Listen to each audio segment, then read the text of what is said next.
Alright, hey guys, Tristan from Millennium Duelist here with my current iteration of Phantom Knights for the March 2021 ban list. Phantom Knights I believe is a very powerful deck and I've seen a lot of success with it within my testing circle. Unfortunately, because of COVID, I haven't been able to actually participate in events, and I'm honestly not too fond of remote dueling, but the circle I test with is very competitive.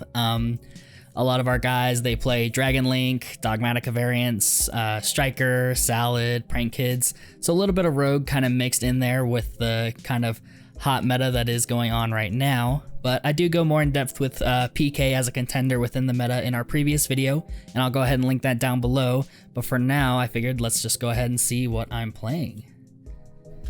So to start things off, of course, there's going to be 3 Torn Scale. This card is the bread and butter of this deck. Honestly, it's kind of what makes it so strong right now. There's not really much to say that hasn't really been said about this card already, but yeah, he just kind of gets everything going for you.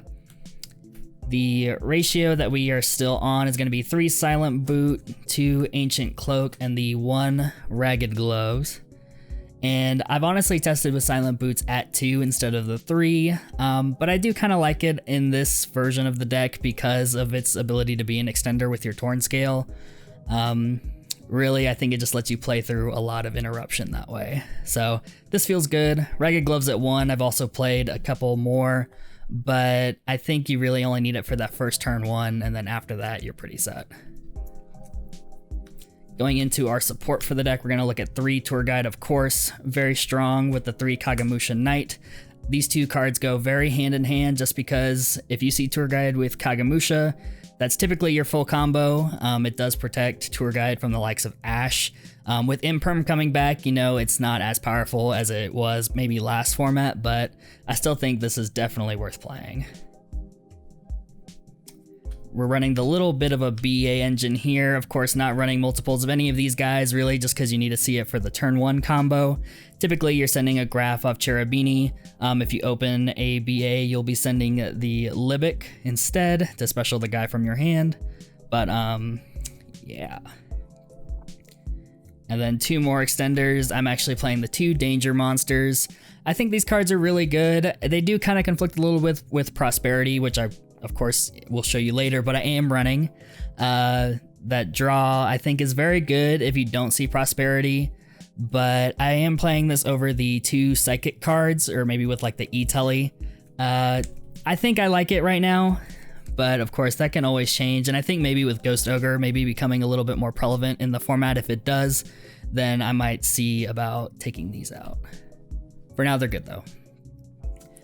And then we're looking at going second cards. We're looking at 3 Nib and 3 Ash. I think these hand traps are pretty impactful. Ash maybe not being the most impactful hand trap right now as opposed to maybe like Gamma, but Ash kind of hits everything, as well as Nibiru stopping a lot of those big decks that can kind of blow you out whenever you're going, or you're forced to go second. So definitely very good. I probably wouldn't change those.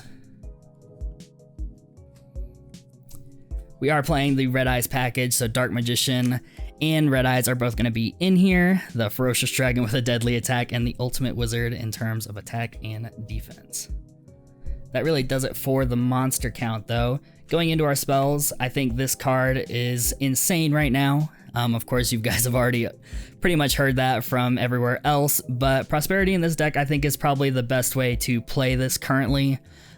Being able to dig for an extender after your play maybe gets stopped, I think is very good.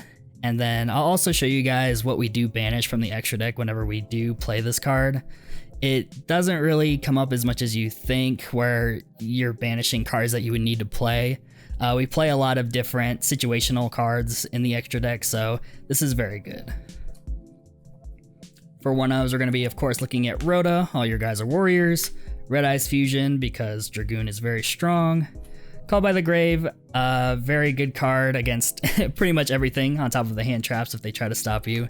And then Monster Reborn as your extender of choice.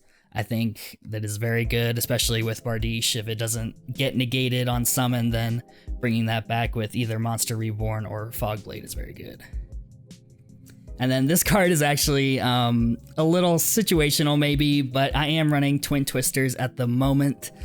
This is more of a call for my circle, basically because Twin Twister, I think, as spell or trap removal in this deck is especially good. It's also a very good set if you are forced to go turn 1. Really, it does blow out Rogue, and discarding is never really an issue with this deck. Sometimes your hands can run a little low if you did have to play a lot of extenders to play through your opponent's hand traps. Especially because you want to keep that one card in hand for your Dragoon negate, but I haven't really come to a point where the Twin Twister discard is very detrimental to this deck. And that does it for spells. For traps, it's going to be pretty standard, but it is the 3 Fog Blade and the 1 Shade Brigandine. Not much to say here. Fog Blade is a very strong card, very versatile, and the Shade is very good turn 1. And that does round out the deck, though. That's going to be 40 cards. I'm definitely not somebody that likes playing over 40, so I definitely try to keep it as close to that. I think things that could be changed is, of course, Forbidden Droplet being as strong of a card as it is right now. I'd maybe replace the Nibs or the Ashes for it, but I think this iteration of the deck is pretty strong. And then going into the extra deck, actually, we are playing the Essentials, Bardiche, Cherubini, Anaconda, Appaloosa. These are probably what you're going to be making most of the time. Appaloosa, of course, is very strong right now, and you need these guys to combo. Kind of getting into the more of the situational cards, we got 1 IP, 1 Link Spider, 1 Nightmare Unicorn, 1 Access Code Talker, and actually something that I've really enjoyed in testing is actually the 1 Underworld Goddess of the Closed World. Really because you can spam your field with a lot of monsters, and a lot of the times playing against decks that do put out that Link 2, it is very strong. And it does catch your opponent off guard most of the time whenever you do make this. No one's really ever expecting this, especially in this deck. But it is very powerful, just being able to out a card on your opponent's board. And yeah, you're committing a lot of resources to this card, but the fact that everything in your deck floats in some way, it really isn't too bad. The Link Spider, of course, is going to be there to make tokens or maybe Shade Brigandine into this, so it's actually an effect monster. The IP, if you open the Red Eyes Fusion, but you're comboing instead of the Anaconda, you'll actually make this. And then Unicorn, of course, very good with IP and access code there to finish out games for you if they do go too long. In terms of Xseeds, we got 2 Break Swords, 1 for turn 1 and the second for typically turn 2. Not much to say there. Leviair is very strong in this deck, part of the combo typically. Will get your banished guys back so you can reuse them from your grave. And then actually a way to OTK your opponent actually is going to be Raider's Knight and Ark Rebellion. I was not playing this for a long time, but I think it's just so good, and it's really surprising to the opponent, especially. A lot of times there's not a lot you can do to prepare for this combo.